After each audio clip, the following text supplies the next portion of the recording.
우리 계속해서 이 사무엘상 말씀을 살펴보고 있습니다.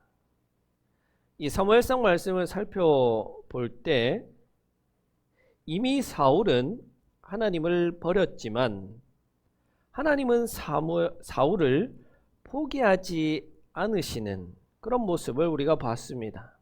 사울이 회개하고 돌아오기만을 하나님은 기다리셨습니다. 그렇게 오래 참고 기다리신 하나님께서 결국에는 우리가 오늘 읽은 이 사건 때문에 사울을 버리고 새로운 왕을 세우기로 결심하게 됩니다. 사실 이 설교를 하면서 오늘 같은 본문이 설교하기가 가장 까다롭고 어려운 본문입니다. 왜냐하면 이 구약에서 묘사하시는 하나님의 성품과 오늘날 우리가 알고 있는 하나님의 성품이 다르기 때문에 그렇습니다. 또 구약시대의 하나님의 명령들을 오늘날 우리의 상황에서는 쉽게 받아들이기가 어렵기 때문에 그렇습니다. 먼저 하나님은 사울 왕을 포기했습니다. 내버렸어요.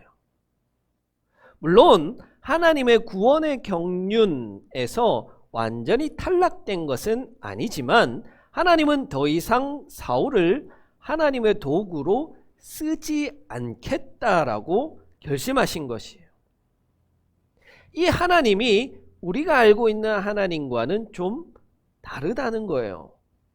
여러분, 하나님은 우리를 포기하시는 분이십니까? 아니잖아요. 하나님은 우리가 어떤 죄를 짓든 간에 어떤 사람이든 간에 끝까지 포기하지 아니하시는 분이십니다. 그렇기 때문에 십자가상의 예수 그리스도의 사랑과 하나님의 은혜가 미치지 않는 사람이 있다 없다? 없다. 없다. 어떤 흉악한 범죄자라고 하더라도 십자가상의 그 그리스도의 사랑과 죄사함의 효력은 누구에게나 있는 것입니다. 그것이 설령 히틀러라고 할지라도, 푸틴이라고 할지라도, 그 어떤 악한 놈이라고 할지라도 하나님의 은혜 아래에 있다. 물론 그것은 살아있는 동안에만 그렇죠. 그가 죽고 하나님 앞에 갈 때는 마땅히 하나님께서 그에 합당한 심판을 내리실 것입니다. 또한 우리가 이해하기 어렵고 선뜻 받아들이기 어려운 것은 바로 하나님이 내리신 명령입니다. 그 명령은 사무엘을 통해서 하나님은 아말렉 족속을 진멸하라, 전멸시켜라 라고 명령을 하십니다. 그러면 우리가 이것은 하나님의 말씀이니까 해야죠. 맞습니다. 그렇게 하기가 어려운 것은 이 당시에 전쟁을 통해서 서로 죽고 죽이는 일이 아주 흔하게 일어난 일이기는 하지만 그 전쟁에 관여되지 않은 여성이나 어린아이나 젖먹이까지 죽이라는 하나님의 명령을 여러분들은 선뜻 받아들일 수 있습니까? 그게 참 어렵다는 거예요. 이 말씀을 도대체 우리는 어떻게 받아들여야 하느냐 하는 질문을 가지게 됩니다. 그러면 오늘 우리는 이 본문을 통해서 무엇을 말씀하시고자 하시는 그 하나님의 말씀을 들을 수 있을까? 저는 바로 이 아말렉 족속을 우리가 죄로 한번 바꿔보자. 죄로 바꿔서 오늘 본문을 한번 생각해보자. 그래서 죄와 우리와의 관계를 보여주는 그런 본문이다라고 한번 볼 수 있을 것 같아요. 자, 왜냐하면 아말렉 족속이 보여준 그 모습은 죄가 우리 성도들을 유혹하고 파괴하고 공격하는 모습과 똑같습니다. 또한 사울이 아말렉 족속을 향해서 보여준 태도 역시 우리가 죄를 향해서 보여주는 태도와 똑같다는 거예요. 자, 먼저 하나님은 도대체 왜 그러면 여기서 아말렉 족속을 진멸하라고 명령하시느냐? 이것을 이해하는 것이 우선이겠죠. 자, 이것은 출애굽할 때까지 거슬러 올라갑니다. 출애굽기 17장 8절에서 13절에 보면 이제 이스라엘이 막 애굽에서 탈출해서 홍해를 건넜습니다. 홍해를 건너자마자 어떤 일이 있었냐면 물이 없는 거예요. 물이 너무나도 많은 홍해를 건넜는데 건너고 나니까 물이 하나도 없는 거예요. 그래서 불평불만하게 됩니다. 바로 그때 아말렉 족속이 기습 공격을 합니다. 여러분, 식량도 없죠? 물도 제대로 못 먹은 상태에 있는 이스라엘이 아말렉 족속의 기습 공격을 이겨낼 방법은 전혀 없을 겁니다. 물론 모세의 기도로 아말렉 족속을 물리칠 수는 있었지만 이 당시 이스라엘이 겪었을 그 충격, 가나안 족속으로부터 우리가 공격받을 수 있구나, 이 광야에서 죽을 수 있겠구나 하는 그 충격은 이루 말할 수 없을 것입니다. 이것뿐만 아닙니다. 여기서 그치지 않고 이 아말렉 족속은 끊임없이 이스라엘을 괴롭히는 민족으로 성경에서 묘사됩니다. 그래서 하나님은 모세를 통해서 신명기에서 이런 말씀을 주십니다. 주 당신들의 하나님이 유산으로 주셔서 당신들로 차지하게 하시는 땅에서 주 당신들의 하나님이 당신들 사박의 적들을 물리치셔서 당신들로 안식을 누리게 하실 때에 당신들은 하늘 아래서 아말렉 사람을 흔적도 없이 없애버려야 합니다. 이것을 잊지 말아야 합니다. 라는 하나님의 명령을 모세를 통해서 주신 거예요. 가나안 땅을 차지하고 평안이 찾아왔을 때는 반드시 아말렉에게 복수하라는 거예요. 그 복수는 아말렉을 완전히 진멸시키는 것. 어린아이, 여성, 젖먹이, 가축까지 숨이 붙어있는 모든 것은 다 죽이라는 거예요. 그래서 사울은 아말렉을 공격했고 왕 아각을 제외한 모든 사람을 다 죽였습니다. 그리고 짐승 중에 좋은 것들을 남겼습니다. 생명이 붙어있는 모든 것을 죽이라는 그 하나님의 명령을 사울은 따르지 않았던 거예요. 왜 그랬냐라는 사무엘의 물음에 사울은 변명합니다. 뭐라고 변명해요? 군인들이 가지고 왔습니다. 나는 다 진멸했는데 군인들이 가지고 왔습니다. 군인들이 하나님께 제사 지내려고 좋은 것들 남겨서 가져왔습니다. 변명하는 거예요.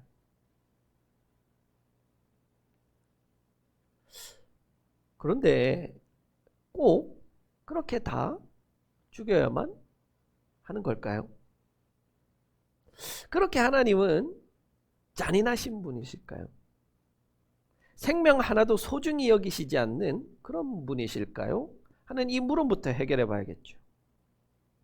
자, 하나님께서는 15장 3절에서 진멸시키라고 명령하셨어요. 자, 이때 사용된 진멸하다라는 히브리어가 뭐냐면요, 하람이라는 히브리어인데요, 이 단어의 본래 뜻은 분리시키다, 금지시키다 라는 뜻입니다. 이 단어는 굉장히 특수한 단어인데 하나님의 공의를 만족시키기 위해서, 그리고 하나님께 영광을 돌리기 위해서 부정한 것을 제거하거나 저주받은 물건을 제사장에 바치는 행동, 이것을 하람이라고 이야기합니다. 또 헤렘이라고 하기도 하는데 이 헤렘의 법칙은 살아있는 것은 다 죽여야 하고 불태울 수 있는 것은 다 불태워야 되고 불타지 않은 것은 제사장에 주어서 하나님께 드려야 합니다. 즉 헤렘은요, 단순히 전쟁을 통해서 무자비하게 살육을 펼치는 것이 아니라 하나님께 바치는 제물이라는 말이에요. 제사라는 말이에요. 제사. 이것은 전쟁이 아니라 제사라는 말이에요. 이렇게 전쟁이 제사라는 말은 이 전쟁이 인간이 수행하는 전쟁이 아니라 하나님께서 하시는 하나님의 전쟁이라는 말입니다. 자, 그렇다면 우리의 삶으로 한번 돌아봅시다. 자, 우리가 하루하루 살아가는 우리의 날들을 무엇이라고 할 수 있겠습니까? 그냥 나는 사라지니까 살아요. 그냥 눈이 떠지니까 그냥 되는 대로 그렇게 살아요. 그렇게 사는 날들이에요? 그게 아니라는 말이죠. 그것은 하나님을 모르는 자들의 삶이겠죠. 하나님 백성의 태도가 아니에요. 하나님 백성들에게 삶이라는 것은요, 하나님께서 하시는, 하나님께서 개입하시는 전쟁이자 제사예요. 하람이자 헤렘이라는 말이에요. 무엇과의 전쟁이냐면 죄와의 전쟁이라는 말이에요. 악한 것들과의 전쟁이라는 말이에요. 우리는 그냥 사는 게 아니라 매일매일 전투를 벌여서 죄가 이기느냐, 내가 이기느냐, 죄가 이기느냐, 하나님이 이기느냐. 하나님이 이기시면 우리는 하나님의 백성으로 살아가게 되지만 죄가 이기면 죄의 노예로 살아가게 되는 그런 삶을 산다는 말이에요. 그런 죄가요, 아말렉 족속의 모습과 똑같다는 거예요. 그것은 뭐냐면, 죄라는 것은 우리의 영성이 건강할 때나 무기력할 때나 가리지 않고 우리를 공격하고 유혹하고 넘어뜨리기 위해서 우리를 공격해 온다는 거예요. 그 죄를 우리의 삶 가운데 완전히 끊어서 없애버리려는 노력이 없을 때마다 우리는 그 죄에게, 악한 것에게 약탈당하고 노략질당하고 공격당해서 무너지게 된다는 거예요. 그렇게 죄에게 공격당해서 무너지게 되면 우리는 하나님의 백성이 아니라 죄를 섬기는 죄의 노예로 살아가게 되는 겁니다. 그런 자들의 특징이 바로 오늘 사울이 보여주는 죄의 노예가 된 자들의 모습인 거예요. 오늘 본문에서 죄의 노예가 된 사울의 특성이 세 가지가 나오는데요. 첫 번째는 자기 자신을 드러내는 거예요. 사울이 아말렉과의 전쟁을 훌륭하게 완수해서 아말렉을 다 무찌릅니다. 진멸했습니다. 이겼어요. 웬일이에요? 맨날 실수만 하던 사울이, 맨날 잘못만 하던 사울이 크게 이길 수 있었습니다. 어떻게 사울이 이길 수 있었을까요? 그것은 이 전쟁이 사울이 하는 것이 아니라 하나님의 전쟁이기 때문에 이긴 것이죠. 하나님께서 하셨기 때문에 이길 수 있었던 거예요. 감사하잖아요. 나는 힘이 없는데 하나님이 도와주셔서 이길 수 있었어요. 하나님 도움으로 이겼습니다. 그러면 이제 뭐 해야 될까요? 전쟁 끝났으면 뭐 해야 될까요? 하나님 감사합니다. 제사 드려야죠. 제사. 감사 헌금 드려야 되지 않겠어요? 그런데 오늘 12절에 보니까 사울이 무엇을 했냐면 갈멜산에 가서 승전비를 세웠대요. 승전 기념비. 승전 기념비를 세웠다는 것은 누가 드러나기를 원했다. 바로 사울 자기 자신의 이름을 그 승전 기념비에 새기지 않았겠어요? 자기가 이겼다는 거예요. 자기가 했다는 거예요. 사울은요, 지금 죄의 노예가 되어서 영적인 눈이 멀어버렸고 귀가 멀었고 판단력을 상실한 거예요. 그래서 이 전쟁이 여호와의 전쟁임에도 불구하고 자기가 이겼다는 거예요. 자기가 했다는 거예요. 이스라엘에 그 많은 왕들이 있었는데요, 승전 기념비를 세운 왕은 사울밖에 없습니다. 이런 적이 없는, 역사상 유례가 없는 자기를 드러내는 일인 거예요. 그런 사람의 모습이 바로 죄에 물든 죄의 노예가 된 사람의 모습이에요. 자기를 드러내기 원하는 거예요. 자랑하기 끝이 없는 거예요. 그래서 그 사람의 말을 들어보면요, 주어가 다 내가예요. 내가 돈을 좀 벌었는데, 내가 누구를 좀 아는데, 내가 이런 사람인데 어디 까불어. 이런 말을 입에 달고 사는 거예요. 그래서 사무엘이요, 사울을 책망하는 것이 그거잖아요. 처음에는 그렇게 겸손하더니 왜 이렇게 됐습니까? 처음에는 그렇게 자기를 낮은 사람으로 여기더니 왜 이렇게 교만해졌습니까? 죄에 물든 사람의 모습이에요. 두 번째는요, 변명하는 거예요. 우리가 2주 전에 말씀 들었잖아요. 하나님 앞에 어떠한 정당한 변명도 없잖아요. 그런데 사울은 오늘 또 변명해요. 다 죽이라고 했는데 왕을 살려놓고 또 짐승을 살려뒀어요. 왜 그랬냐고 묻는 사무엘에게 내가 그런 거 아닙니다. 군인들이 그랬어요.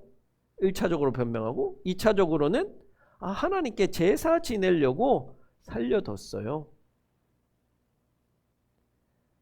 여기서 사울이 해야 할 것은 변명이 아니라 자신의 잘못을 인정하는 것이죠. 회개해야 되겠죠. 세 번째로 죄에 놓여 있는 사람의 특징은요, 하나님을 우상으로 만드는 사람이에요. 사무엘은 말합니다. 하나님의 말씀을 거역하고 자기 고집을 부리는 것은 우상 숭배입니다. 여러분, 우상 숭배가요, 다른 게 아니에요. 우리가 알라신을 섬기고 점집에 가서 점을 보고 어떤 하나님의 형상을 만들어 놓고 이것을 섬기는 것, 그게 우상 숭배가 아니라요, 하나님을 듣지도 못하고 보지도 못하고 판단도 못하는 저급한 신으로 만드는 게 우상 숭배예요. 하나님을 우상으로 만들고 그것을 섬기면 그게 우상 숭배라고요. 하나님을 하나님으로 인정하고 온전하신 분, 스스로 계신 분으로 인정해야 되는데 하나님이 마치 모르는 것처럼 얄팍하게 하나님을 속이는 그 속임수, 그게 바로 우상 숭배라는 말이에요. 그런데 우리가 그런 사울을 비난할 수 있을까요? 여러분, 비난할 수 있어요? 저는 할 수 없어요. 왜냐하면 제 삶도 그렇기 때문에 그래요. 제 삶도 그런 사울과 같은 죄의 노예의 모습을 보여주기 때문에 그래요. 여러분은 당당하세요? 당당하시기를 원합니다. 죄로부터 좀 당당하시기를 원해요. 그러나 정말 여러분의 삶 가운데 그렇게 역사하시는 하나님을 믿고 그 하나님의 하나님됨을 인정하면서 살아가시냐는 말이에요. 그렇게 사세요? 아니면 하나님을 믿는다고 이야기는 하지만, 내가 그런 모습을 보이지만, 예배는 드리러 오지만 내 삶 속에서 살아 역사하시는 하나님을 믿지 못하는 그 태도, 하나님이 내가 죄를 짓는 것을 보기는 하시나? 하나님이 살아서 역사하시기는 하시는 건가? 혹시 그렇게 생각하시지는 않으신가요? 하나님의 능력을 구하지도 않고 하나님의 능력을 삶을 통해서 드러내지도 않는 그런 삶을 산다면 그것이야말로 하나님을 우상으로 만드는 행위가 되는 거예요. 그렇다면 우리는 아말렉을 진멸시켜야 하는 것과 같이 우리의 죄를 괴롭히는, 우리를 괴롭히는 그 죄를 진멸시켜야 합니다. 마땅히 그래야 돼요. 그렇지 않으면 계속해서 우리를 공격해오는 죄의 노예로 우리는 살아갈 수밖에 없어요. 우리가 하나님께 무엇인가를 바치는 것에는요, 2가지 방법이 있어요. 하나는 거룩하고 좋은 것을 구분하여 바치는 것을 카도시, 거룩이라고 그러는 거예요. 우리가 하나님께 받은 좋은 소득 가운데 일부를 구분하여서 올려드리는 것, 내 삶을 구분하여서 하나님께 올려드리는 이 예배의 자리, 카도시예요. 거룩이에요.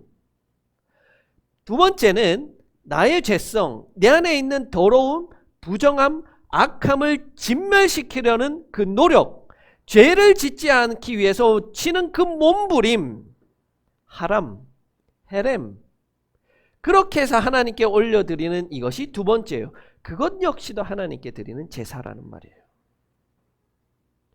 내 안에 있는 이 부정한 것, 더러운 것, 죄의 속성을 진멸시키려는 노력 없이 드리는 예배가요, 우상숭배예요. 여러분 지금 하나님 앞에 나와서 예배 드리고 있잖아요. 하나님 영광 받으세요. 하나님 기뻐 받으세요.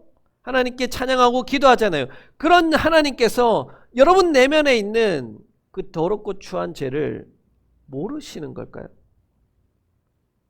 주중에서의 삶에서는 하나님과 상관없이 죄의 노예가 되어서 자기 자신을 드러내고 변명하고 자기 마음대로 살아가다가 주일날만 되면 기도하고 찬양하고 예배 드린다고 하나님께서 그래 잘한다, 너는 내 백성이다, 내 자녀다, 그렇게 기뻐하고 좋아하실까요?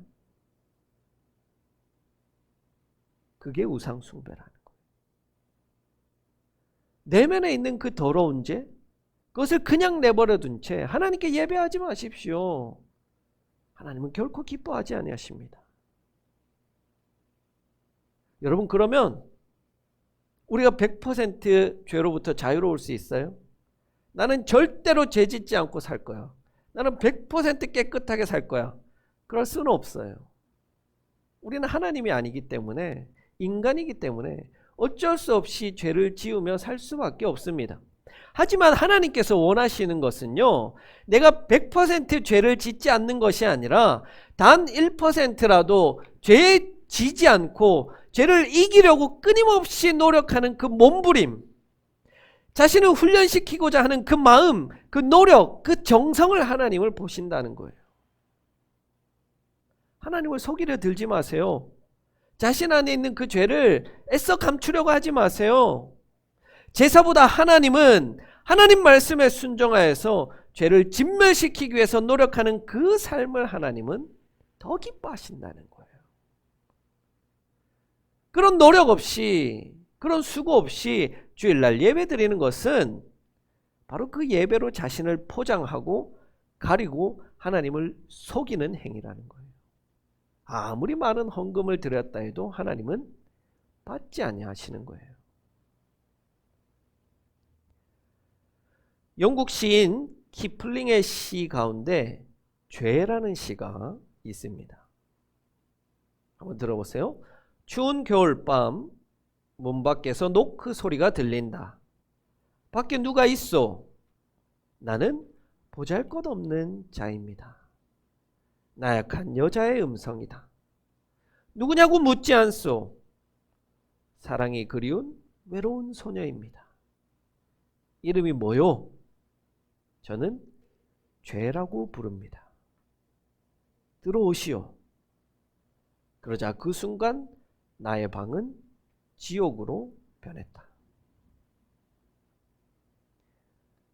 죄라는 것은요, 우리가 누군가를 때리고 죽여야만 하는 그런 거친 모습만이 죄가 아닙니다. 죄는요, 약한 여성의 모습으로, 아이의 모습으로, 심지어는 젖먹이의 그 순수함을 가장하고 우리를 공격해오는 거예요. 그래서 사도 바울은 이렇게 말했습니다. 악은 어떠한 모양이라도 버리라. 이번 한 주간 살아가실 때 죄를 진멸시키고 죄를 이겨내며 살아가기를 원합니다. 하나님께 도움을 구하고 보단히 노력하는 우리 하나님의 백성들이 되기를 간절히 기원합니다.